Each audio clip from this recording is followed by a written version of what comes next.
சும்மா ஒரு டம்ளர் தண்ணி கொடுக்கறது ஒரு மனுஷோட வாழ்க்கையை மாத்திடுமா? அது மட்டும் இல்லாம உண்மையான சந்தோஷத்தை அடையணும்னா நம்ம வாழ்க்கைய நாம இழக்க கத்துக்கணும் அப்படின்னு இயேசு ஏன் சொல்றாரு? மத்தேயு நற்செய்தி அதிகாரம் 10 இறைவசனம் 37 42 வரை நம்ம வாசிக்க கேட்கிறோம்.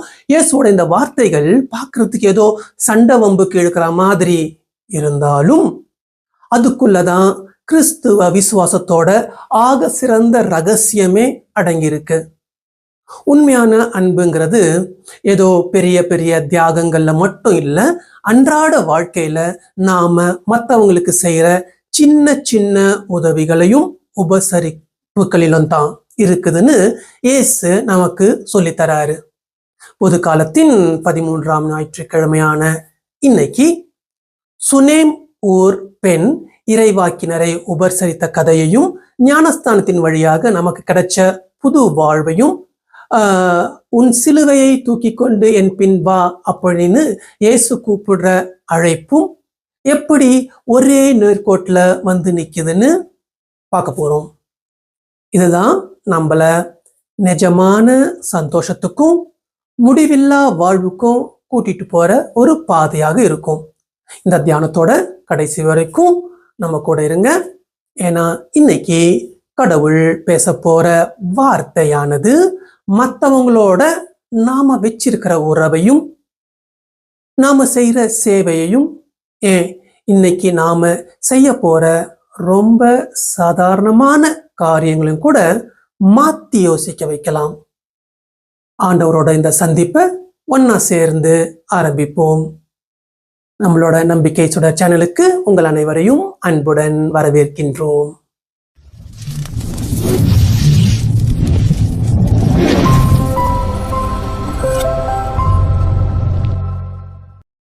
அன்பு சகோதர சகோதரிகளே, இன்னைக்கு வழிபாட்டுல ஒன்றுக்கொன்று முற்றிலும் மாறுபட்ட 2 வார்த்தைகளை நாம பார்க்கிறோம். ஒன்று சிலுவை, மற்றொன்று உபசரிப்பு. ஒரு பக்கம் இயேசு தன் சீடர்கள் கிட்ட உங்க உயிரையே இழக்க தயாரா இருங்க அப்படின்னு சொல்றாரு. இன்னொரு பக்கம் ஒரு டம்ளர் தண்ணி கொடுத்தா கூட அதுக்கு பலன் உண்டுன்னு ப்ராமிஸ் பண்றாரு. பார்க்கறதுக்கு 2ம் வேற வேற பாதை மாதிரி தெரிஞ்சாலும் உண்மையில 2ம் ஒரே பாதை தான்.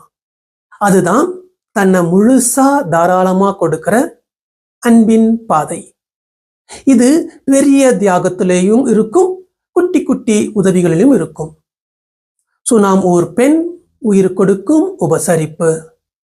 முதலாவது வாசகம் ரொம்ப மென்மையான அழகான ஒரு கதையை நமக்கு சொல்லுவது என்னன்னா, சுனேம் ஊரை சார்ந்த ஒரு பெண் யாரும் கேட்காமலேயே எலிசா தீர்க்கதரிசிய பார்த்த உடனே அவர் கடவுளுடைய மனிதன் அப்படிங்கிறத புரிஞ்சுக்கிறாங்க.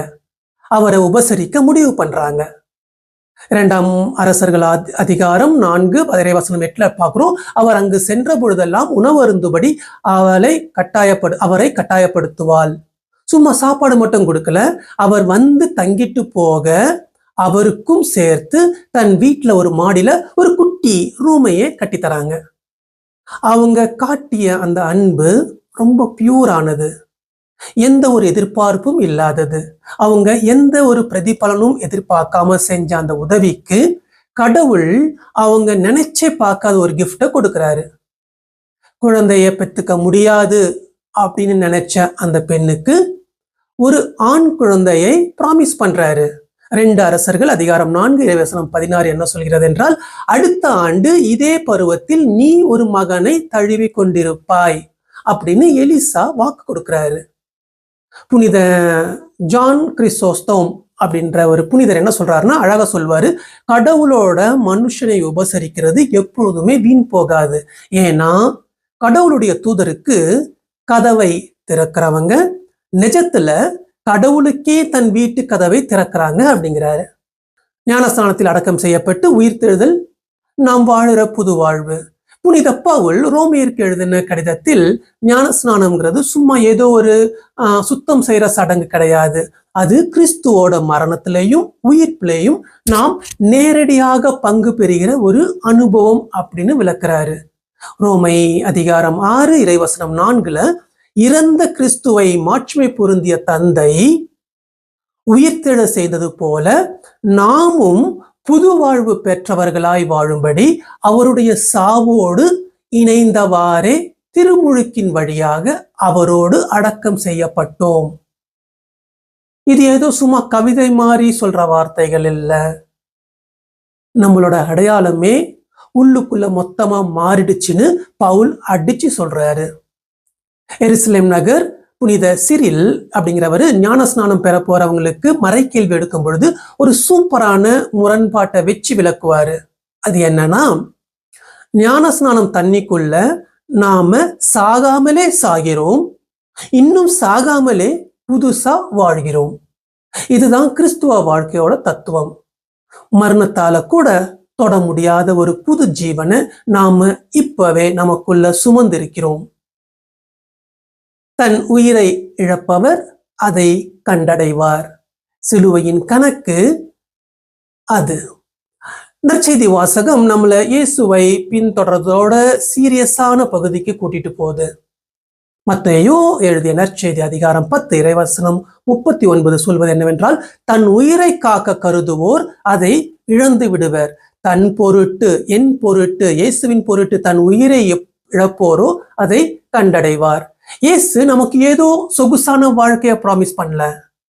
குடும்ப பாசம் எவ்வளவு புனிதமானது என்றாலும் அதை விட அதிகமாக தன்னை அன்பு செய்யணும்னு கேட்கிறாரு இயேசு. இது கேட்கறதுக்கு கொஞ்சம் கஷ்டமா இருந்தாலும் நமக்கு ஒரு பெரிய விடுதலையை தருகிறது. மனுஷங்க மேல நாம வச்சிருக்கிற எந்த ஒரு பாசமும் கடவுளுக்கு கொடுக்க வேண்டிய இடத்தை பிடிச்சிக்க கூடாதுன்றத இது புரிய வைக்குது.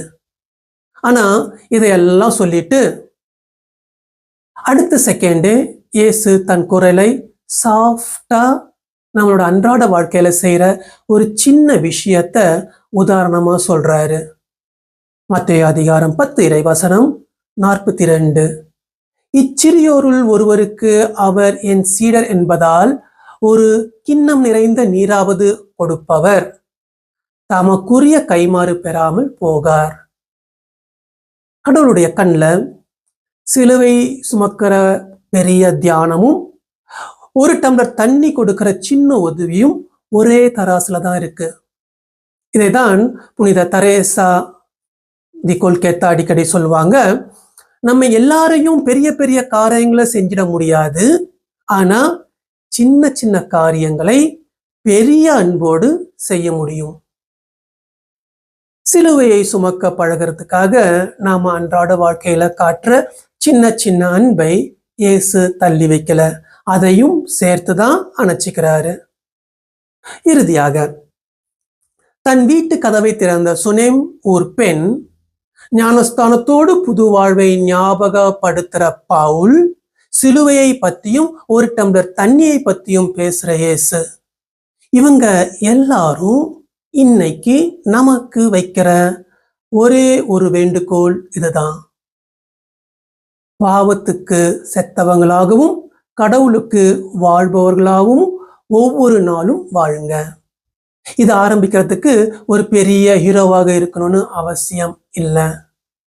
அன்போடு மற்றவங்களை உபசரிச்சா, ஒரு உதவி செஞ்சா, ஒரு டம்ளர் தண்ணி கொடுத்தா கூட போதும். மத்தேயு எழுதிய நற்செய்தி அதிகாரம் 10 இறைவசனம் 40 எவ்வாறாக சொல்கின்றது, உங்களை ஏற்றுக்கொள்பவர் என்னை ஏற்றுக்கொள்கிறார். இயேசுவோடு இந்த ஒரு வார்த்தை அன்றாட வாழ்வில் செய்கிற ஒவ்வொரு சின்ன செயலையும் விஷயத்தையும் அவரோடு நடத்துற ஒரு சந்திப்பா மாத்துது. இன்னைக்கு இயேசு நமக்கு ஞாபகப்படுத்தியிருக்கிறது என்னன்னா, கடவுளோட பார்வையில எந்த ஒரு அன்பான காரியமும் சின்னது கிடையாது.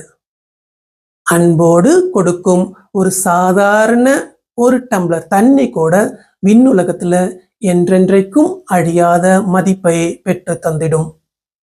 இந்த மெசேஜ் உங்களுக்குள்ள ஒரு உத்வேகத்தை தந்திருந்தா கமெண்ட் பாக்ஸ்ல ஆமேன் அப்படின்னு எழுதுங்க.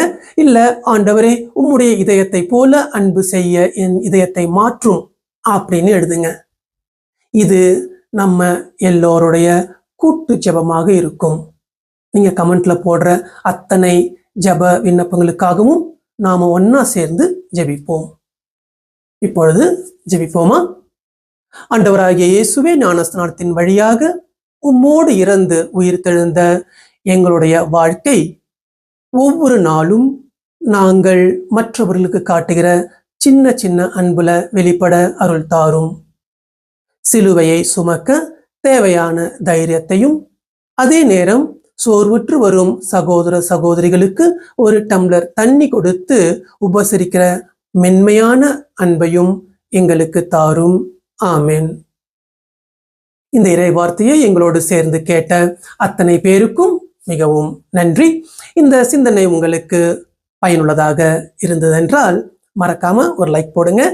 நம்பிக்கை இழந்து இறப்பவர்களுக்கு இந்த வீடியோவை ஷேர் பண்ணுங்க. வார வாரம் நற்செய்தி விளக்கங்கள், விவிலிய தியானங்கள் மற்றும் கத்தோலிக்க விசுவாச கருத்துக்களை தெரிஞ்சுக்க நம்பிக்கை சுடர் சேனலுக்கு சப்ஸ்கிரைப் பண்ணுங்க. ஆண்டவர் உங்களை ஆசீர்வதிப்பாராக. ஆமென்.